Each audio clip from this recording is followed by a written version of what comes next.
Remember the feeling? That electric thrill of logging on, seeing who visited your profile, meticulously choosing your top 8 friends, and curating the perfect song to greet your visitors. For millions, MySpace wasn't just a website, it was the internet. It was self-expression, community, and the undisputed king of online social networking. Its rise was meteoric, its cultural impact undeniable. Yet, within a few short years, this digital empire crumbled, overtaken, and rendered obsolete by a new guard. How does a company so dominant, so integral to a generation's online life, simply vanish from relevance? This is the story of MySpace, a cautionary tale of missed opportunities, strategic missteps, and the brutal unforgiveness of technological evolution. MySpace emerged from the burgeoning .com landscape in August 2003. Conceived within the walls of Intermix Media, an internet marketing company, its genesis was almost accidental. Founders Tom Anderson and Chris DeWolf, colleagues at Intermix, noticed the nascent success of Friendster and sought to create a similar yet more customizable and open platform. They envisioned a space where users, particularly those interested in music and independent culture, could express themselves freely, connect, and discover. Initially a side project, MySpace quickly evolved beyond its creators' expectations, rapidly establishing itself as a pioneering force in the social media industry, an industry it would help define, only to later be defined by its failure to adapt. MySpace's journey began with a rapid ascent. By 2004, it had already attracted over 1 million users, distinguishing itself with features like customizable profiles, embedded music players, and robust networking tools for bands and artists. This focus on creative expression and subculture engagement made it particularly appealing to a younger demographic. The pivotal moment arrived in July 2005 when Rupert Murdoch's News Corporation acquired MySpace's parent company, Intermix Media, for a staggering $580 million. At the time, this acquisition was hailed as a stroke of genius, solidifying MySpace's position as a media behemoth and providing significant resources for growth. Under News Corp, MySpace continued its explosive growth, reaching 100 million accounts by 2006, and by 2007, surpassing Google as the most visited website in the United States. It was a digital juggernaut, a cultural touchstone. However, beneath the surface of this unparalleled success, cracks began to form. The platform became increasingly cluttered with advertisements, confusing navigation, and a growing problem with spam and illicit content. Crucially, the rise of a lean, minimalist competitor, Facebook, began to challenge MySpace's dominance. Facebook, initially confined to university networks, offered a cleaner interface, a more refined user experience, and a focus on real name identity and closer-knit social circles. By 2008, Facebook's growth trajectory started to eclipse MySpace's. Key talent began to depart, product development stagnated, and the platform struggled to innovate or respond effectively to user feedback. News Corp's attempts to extract value through advertising often came at the expense of user experience. Efforts to redesign the site in 2009 and beyond were largely met with confusion and further alienated its dwindling user base. The once mighty social network spiraled into decline, eventually selling for a mere $35 million in 2011 to Specific Media, a fraction of its peak valuation. MySpace's failure was not sudden, but a culmination of several interwoven factors, each contributing to its eventual downfall: market environment and customer psychology. In the early 2000s, the internet was still finding its social footing. MySpace tapped into a primal desire for self-expression and community, particularly among teenagers and young adults. The freedom to customize profiles with HTML, embed music, and connect directly with favorite bands fostered an unparalleled sense of ownership and identity. However, this very freedom became a double-edged sword. As the platform grew, the chaotic design choices, auto-playing music, and visual clutter created a jarring, often overwhelming user experience. Customer psychology shifted. As people matured online, they began to value simplicity, privacy, and curated connections over overt self-expression and public chaos. MySpace failed to evolve with its users' changing needs and preferences, creating a chasm between what it offered and what the market demanded. Competition. MySpace's biggest competitive threat arrived in the form of Facebook. While MySpace emphasized open, public profiles and customization, Facebook built its initial success on exclusivity, real name policies, and a clean, consistent interface. Facebook's focus on college students fostered a sense of maturity and trust, which MySpace, with its reputation for spam and general internet Wild West feel, struggled to replicate.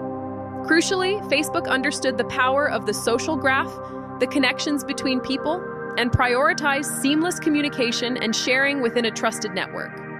MySpace, on the other hand, often prioritized features that catered to media companies and advertisers over core user needs. MySpace's initial growth was largely organic and viral, fueled by word of mouth and its appeal to niche communities like musicians. However, after the News Corp acquisition, the strategy shifted dramatically. News Corp's primary objective was monetization, often at the expense of product innovation and user experience. MySpace became laden with advertisements, many of which were intrusive or poorly integrated. Strategic decisions were often slow and reactive rather than proactive and innovative. The company struggled to pivot towards mobile, a critical oversight as smartphones began to dominate internet usage. While Facebook embraced mobile early and iterated rapidly, MySpace's cumbersome desktop-first design translated poorly to smaller screens, creating a significant barrier for its users. Pivotal decisions.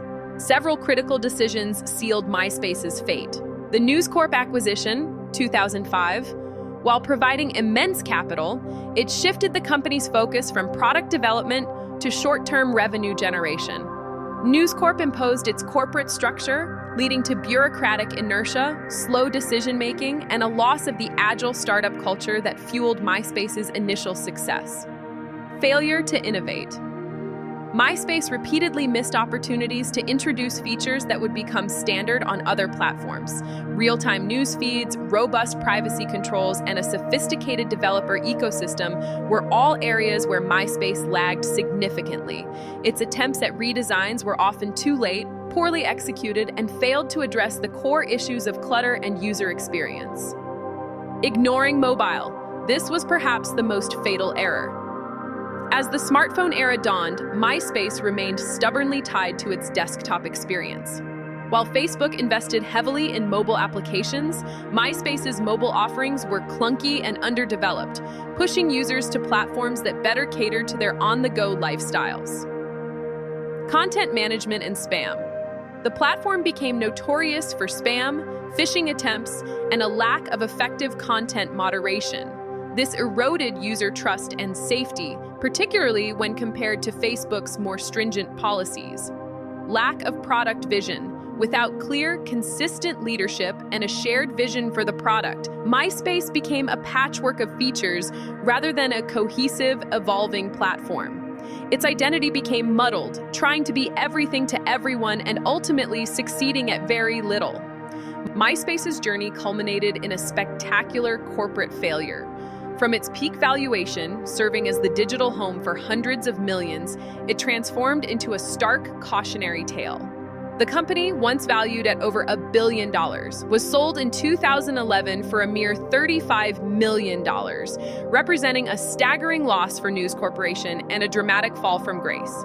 Today, MySpace exists as a niche music and entertainment platform. A shadow of its former self, its brand impact largely relegated to nostalgia and historical analyses of business missteps. It serves as a potent reminder of how quickly technological dominance can erode in the face of relentless innovation and evolving user expectations. MySpace's story offers invaluable lessons for any business, especially in fast-paced technological sectors. Prioritize user experience above all else.